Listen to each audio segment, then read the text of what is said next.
राम को चिंता थी कि सेना समुद्र कैसे पार करेगी, शक्तिशाली रावण को पराजित कैसे किया जाएगा आदि सोचते सोचते वे शोक में डूब गए। तब सुग्रीव बोले, आप शोक छोड़कर क्रोध कीजिए, आपकी प्रताप से समुद्र को रास्ता बनाना पड़ेगा। उद्यम से कार्य अवश्य सिद्ध होता है और शोक से काम बिगड़ जाता है। इतने में लाखों वानर गरजते आ पहुंचे। उनकी गर्जना से आकाश गूंज उठा। सुग्रीव की सेना देखकर राम प्रसन्न हुए और बोले, आज उत्तरा फाल्गुनी नक्षत्र है।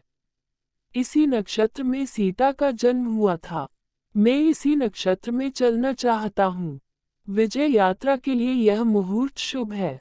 सेना को कूच करने की आज्ञा दो। सुग्रीव ने सेनानायक नील को प्रस्थान की आज्ञा दी। सब युद्धपति अपने अपने दलों के साथ चल पड़े।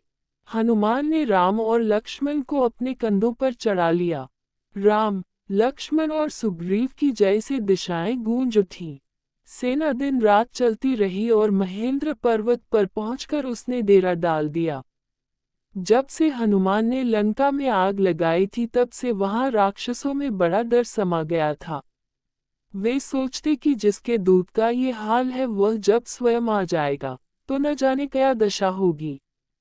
नगर का हाहाकार देखकर विभीषण रावण के पास गए और बोले, भाई, मैं बिना पूछे ही नीति और समझदारी की बात आपसे कहने आया हूँ।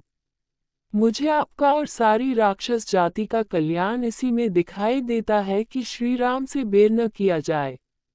सीता जी को राम के पास लौटा दें। आपको पता चल ही गया होगा कि वानरों की विशाल सेना लेकर वे समुद्र के उत्तरी तट पर आ पहुंचे हैं।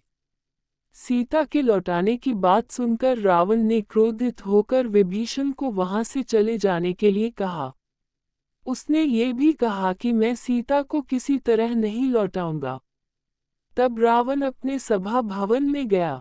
वहां उसने अपने पुत्रों, मंत्रियों, सेनापतियों को बुलाया और नगर की रक्षा के आदेश दिए। अपने बल का वर्णन करके उसने उनकी राय भी मांगी। सबने रावण के मन की बात कही। केवल विभीषण ने विरोध किया और कहा, बिना जाने शत्रु को छोटा नहीं समझना चाहिए। अगर तुम में कोई शक्ति होती तो हनुमान को ही न पकड़ लेते। रावण से उन्होंने कहा कि महाराज, मेरी प्रार्थना पर ध्यान दें। सीता को राम के पास भेज देने में ही कल्याण है। रावण ये सुनते ही आग बबूला हो गया। वह बोला, ऐसे मनुष्य का साथ नहीं करना चाहिए जो ऊपर से तो हित की बात करता हो और भीतर भीतर शत्रु का शुभचिंतक हो। इससे तो क्रोधी सांप के साथ रहना अच्छा है। विभीषण को रावण ने तरह तरह के अपशब्द कहे और अंत में ये भी कहा कि अगर तुम्हारा मन बैरी के साथ है तो उसी से जा मिलो। विभीषण ने कहा, मालूम होता है कि लंका के अब बुरे दिन आ गए हैं।